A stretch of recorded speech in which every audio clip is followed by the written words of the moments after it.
আমরা হাতের কালি শুকাবার আগেই আমাদের নির্বাচনী প্রতিশ্রুতি যা ছিল তা আমরা বাস্তবায়ন করার চেষ্টা করেছি।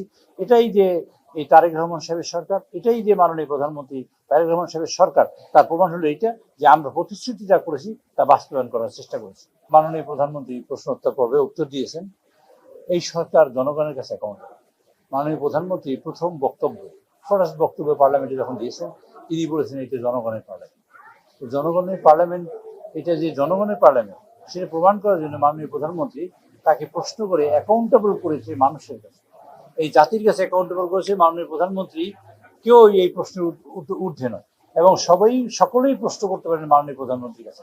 সেখানে মাননীয় প্রধানমন্ত্রী যেসব কথা বলেছেন তা হলো, এই 3 নম্বর প্রশ্ন অত্যন্ত গুরুত্বপূর্ণ প্রশ্ন ছিল। আমাদের মাননীয় এই সদস্য শিমুল বিশ্বাস সাহেব প্রশ্ন উত্থাপন করেছেন। বড় প্রশ্ন বলে মাননীয় প্রধানমন্ত্রী বলেছেন পঠিত বলে গণ্য হবে। এটা হাউজের প্রপার্টি, এখন আপনাদের প্রপার্টি, এটা জনগণের প্রপার্টি, এই দেশের মানুষের প্রপার্টি। তাতে তিনি বলেছেন যেমন খাল খনন কর্মসূচির কথা বলেছেন, বৃক্ষরোপণের কর্মসূচির কথা বলেছেন। 20,000 কিলোমিটার আমরা খাল খনন করবো, 25 কোটি গাছ ইনশাল্লাহ পর্যায়ক্রমে আমরা আগামী 5 বছরে আমরা লাগাবো। আমরা এই দেশের ইমাম মুয়াজ্জিম এবং বিভিন্ন ধর্ম সম্প্রদায়ের পুরোহিতদের বা অন্যান্য যারা আছে তাদের সম্মানিত করার জন্য সে কার্যক্রম আমরা অলরেডি ইতিমধ্যে করেছি। মহিলাদের ক্ষমতায়িত করাই শুধু নয়, স্বাবলম্বী করার জন্য মাননীয় প্রধানমন্ত্রী উল্লেখ করে বলেছেন, স্বাবলম্বী করার জন্য, অর্থনৈতিকভাবে মুক্তি দেওয়ার জন্য তিনি এই দায়িত্বটা পালন করবেন। এই কাজ করেছেন অলরেডি। আমরা হাতের কালি শুকাবার আগেই আমাদের নির্বাচনী প্রতিশ্রুতি যা ছিল তা আমরা বাস্তবায়ন করার চেষ্টা করেছি। এটাই যে এই তারেক রহমান সাহেবের সরকার, এটাই যে মাননীয় প্রধানমন্ত্রী তারেক রহমান সাহেবের সরকার, তার প্রমাণ হলো এইটা যে আমরা প্রতিশ্রুতি যা করেছি তা বাস্তবায়ন করার চেষ্টা করেছি। আর বিকল্প শ্রম বাজারের ব্যাপারে যে কথা বলেছেন সেটা হলো এই যে আমরা মধ্যপ্রাচ্যে এখন যেহেতু যুদ্ধ চলছে এবং যে একটা যুদ্ধ পরিস্থিতি হচ্ছে, সেই যুদ্ধ কবে নাগাদ শেষ হবে আমরা জানি না। আমরা বিকল্প শ্রমিকের বাজার খুলে দেওয়ার জন্য আমরা চেষ্টা করছি। পৃথিবীর অন্যত্র সব জায়গায় আমাদের কাজ আছে, আমরা সেই রকম মানুষ তৈরি করব। এবং মাননীয় প্রধানমন্ত্রী হয়তো এখানে যা বলেন না, বিভিন্ন সময় বলে আসছেন, সেটা হলো আমরা হবে, বাংলাদেশটা হবে দক্ষ মানুষের হাব, দক্ষ মানুষ তৈরি করবে বাংলাদেশ। এবং সেটা আমাদের মাননীয় প্রধানমন্ত্রী জনাব তারেক রহমান সাহেবের নেতৃত্বে দক্ষ মানব গোষ্ঠী তৈরি হবে বাংলাদেশে। আমরা MA পাস করাই, BA পাস করাই, বিশাল বিশাল ডিগ্রি অর্জন করি, কিন্তু কাজ করে খেতে পারে না, কর্মমুখী শিক্ষা নেই। আমরা কর্মমুখী শিক্ষার জন্য প্রয়োজনীয় যা পদক্ষেপ গ্রহণ করা তা ইনশাল্লাহ করবেন। তার জন্য মাননীয় একজন সদস্য আজকে প্রশ্ন করেছেন যে আমাদের প্রাথমিক শিক্ষার মধ্যে আমাদের ইংরেজি শিক্ষা মানে এটা আরো চালু করা হবে কিনা, প্রসারিত করা হবে কিনা। ইতিমধ্যেই আমরা অনেক মানুষকে প্রাথমিক শিক্ষা শিক্ষিত করেছি, মানে শিক্ষকদের।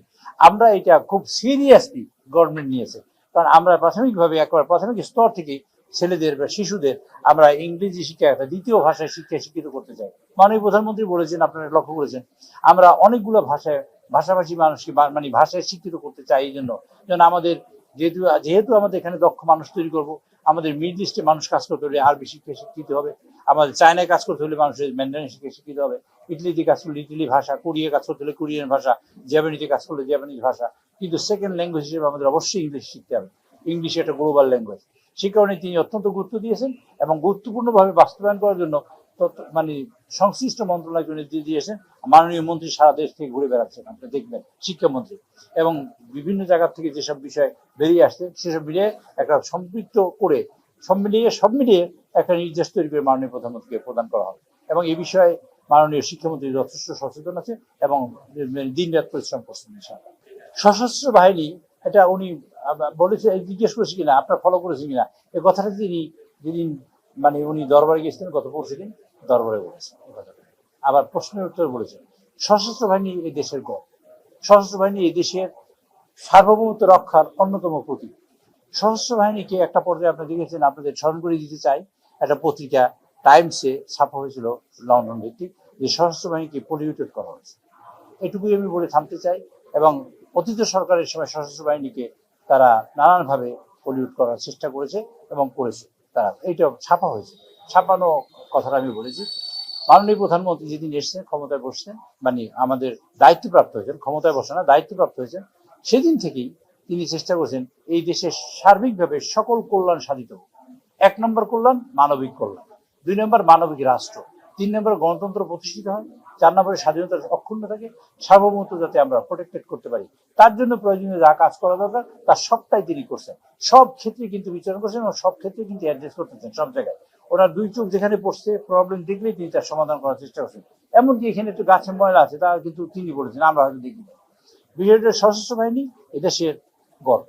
সশস্ত্র বাহিনী আমাদের সকল জনগণের, এই দেশের মানে রক্ষার যে মূল দায়িত্ব পালন করে তার সশস্ত্র বাহিনী। সশস্ত্র বাহিনী যদি পলিটিসাইজ করা হয়, তাকে যদি মানে পলিটিক্সের মধ্যে অন্তর্ভুক্ত করা হয়, তাহলে হয় কি একটা দলের একটা গোষ্ঠীর কাজ করে, তখন দেশের কাজ করতে পারে না। মাননীয় প্রধানমন্ত্রী, এখানেই আমরা তাকে ধন্যবাদ দিতে চাই। মাননীয় প্রধানমন্ত্রী দেশের কাজ করার জন্য সশস্ত্র বাহিনী এবং দেশের কল্যাণের জন্য সশস্ত্র বাহিনী সেটা নিশ্চিত করছেন আরেকবার প্রশ্ন উত্তরের মাধ্যমে। মুখে বলেছেন, আবার প্রশ্ন উত্তরের মাধ্যমে সেটা নিশ্চিত করেছেন। এই বিষয়টা একটু উত্তরটা বড় হয়ে যায়, উত্তরটা বড় দিতে চাই না। যত কিছু আমি করি তার শেষ গিয়ে হবে সংবিধান সংশোধন। আমি ধরেন জুলাই সনদ বাস্তবায়ন করবো কেন? সংবিধান লাগবে, সংবিধান ছাড়া কোনো রাস্তা নেই। আমি এইটাকে বড় করতে চাই 10 হাত, এইটা ধরেন আমি সংস্কার করলে 10 হাত বড় করবো কেন? এটা পদ্ধতি হলো সংবিধান সংস্কার। আমাদের 58টা দফা এসছে আমরা জুলাই সনদে, 58টা দফা, 58টা দফার পরে 152টা দফা আছে, অনুচ্ছেদ আছে সংবিধানে, বাকিগুলোর কি হবে? কাজে এটা সংবিধানের মধ্যে অন্তর্ভুক্ত করতে হবে, এটা নিয়ম। কাজে সংবিধান সংশোধন ছাড়া কোনো বিকল্প নেই। আমাদের একটা বটলনেক হয়েছে তৈরি, যে আমাদের মধ্যে একটা ডাইলেমা হয়েছে যে এরকমের, যে বিরোধী দল চেয়েছে এই আদেশ বাস্তবায়ন হোক, আমরা বলছি প্রক্রিয়াটা হবে কি? এই দুইটা জায়গায় আটকা কি, তার কিন্তু সনদের ব্যাপারে কোনো বক্তব্য নাই। মাননীয় প্রধানমন্ত্রী গতকালকে কৃষি কার্ড বিতরণ করতে গিয়ে তিনি বলেছেন অক্ষরে অক্ষরে দাঁড়ি করা বা সেমিকোলন সহ আমরা জুলাই সনদ বাস্তবায়ন করবো। এরপর কি? বাস্তবায়ন করতে হলে সংস্কার লাগবে, আর সংস্কার করতে হলেই সংবিধানে হাত দিতে হবে। কাজে আমি মনে করি এখন যেহেতু আমাদের মাননীয় অনেক সদস্য 200 প্রায় 20 জন মাননীয় সদস্য যারা প্রথমবারে নির্বাচিত হয়েছে, অনেকের অনেক বিষয়ে অভিজ্ঞতা নেই, অভিজ্ঞতা হয়তো বেশি সময় লাগবে না। এবং আমি মনে করি বিরোধী বন্ধুরা যারা আছেন অনেক লার্নিং মানুষ আছেন সেখানে, এবং তারা শিক্ষিত মানুষ, এবং তারা দিন যা চেষ্টা করছেন শেখার জন্য। আমার মনে হয় একটা পর্যায়ে ইনশাল্লাহ আমরা সবাই একত্রিত হব সংবিধান সংশোধনের ব্যাপারে। এখন একটু আমাদের ডিফারেন্স অফ ওপিনিয়ন আছে, তা আমরা একত্রিত হব, এবং এটা ইনশাআল্লাহ যখন আমরা একত্রিত হব তখনই আমরা সংবিধান সংশোধনের প্রস্তাব আনবো, এবং দেখবেন আমরা সবাই একত্রিত হয়ে এই বাংলাদেশের সংবিধান সংশোধন করব। এবং ভবিষ্যতে এই গণতন্ত্র যাতে ভুলুণ্ঠিত না হয়, ভবিষ্যতে আমাদের স্বাধীনতা কেউ হাত দিতে না পারে, ভবিষ্যতে আমাদের সার্বভৌমত্ব যেন মানে অক্ষুণ্ণ থাকে, এবং সকল ব্যাপারে এই গণতন্ত্র সুপ্রতিষ্ঠিত হয়, তার জন্য যা করা দরকার আমরা সম্মিলিতভাবে এটা করবো ইনশাআল্লাহ। আমরা ঐক্যমত আছি এরকমের। আমাকে যদি বলেন আমরা ঐক্যমত কিনা, আবার ঐক্যমত নাই আমাদের। দেখেন, আপনাদের সকলের উদ্দেশ্যে বলি, গতকালকে ইস্টার্ন রিফাইনারি বন্ধ হয়েছে, ঠিক কিনা? এই কথাটা ঠিক বলেছি কিনা? গতকালকে কিন্তু গতকালকে 2টা জাহাজ ঘাটে নোঙর করেছে তেল নিয়ে, এই কথাটা কেউ লেখে নাই। এদের দুঃখজনক। আবার কেন নেগেটিভ নিউজটা বলবেন? আমি চাই আপনারা পজিটিভ নেগেটিভ সবটাই বলেন, আলোচনা করেন, সমালোচনা করেন। সমালোচনা হবে কি, আমরা সমৃদ্ধ হব। এই জাতিকে আমরা কত আর পিছিয়ে নিতে পারি? শুধুই সমালোচনা করবো কেন? গতকাল ইস্টার্ন রিফাইনারি বন্ধ হয়েছে, অথচ 2 লক্ষ মেট্রিক টন তেল নিয়ে জাহাজ ঘাটে ভিজছে গতকাল। এই কথাটা আমরা কেউ লিখলাম না আর কেউ বললামও না। কাজে আমরা বলবো আমরা অনৈক্য নাই কোথাও, সব সময় ঐক্যমতে আছি। ঐক্যমত প্রথম হলো এই যে আমরা পার্লামেন্টে বসি, আলোচনার জন্য, পার্লামেন্টে বসি সমালোচনার জন্য। এটাই আমাদের ঐক্যমত, এটাই হলো আমাদের মূল জায়গা। সেটাকে আমরা গুরুত্ব দিই। আমরা আজকে না হয় কালকে হবো, কালকে না হয় পরশু হবো, একদিন না একদিন আমরা হবোই। কারণ এই দেশটাকে যদি আমরা ভালোবাসি, যদি দেশকে ভালো না বাসি, মানে আমি বিরোধিতার জন্য যদি বিরোধিতা করি, সে হলো ভিন্ন কথা হবে। কাজে আমি মনে করি না যে very sensible people are in the parliament, they are in opposition, very sensible and very learning people also there. কাজে আমি মনে করি যে আমাদের ঐক্যমতে আসা খুব বেশি দূরে নয়, খুবই কাছাকাছি সময় আমরা এই দেশ গঠন করার জন্য যা করা দরকার ইনশাল্লাহ আমরা করতে পারবো।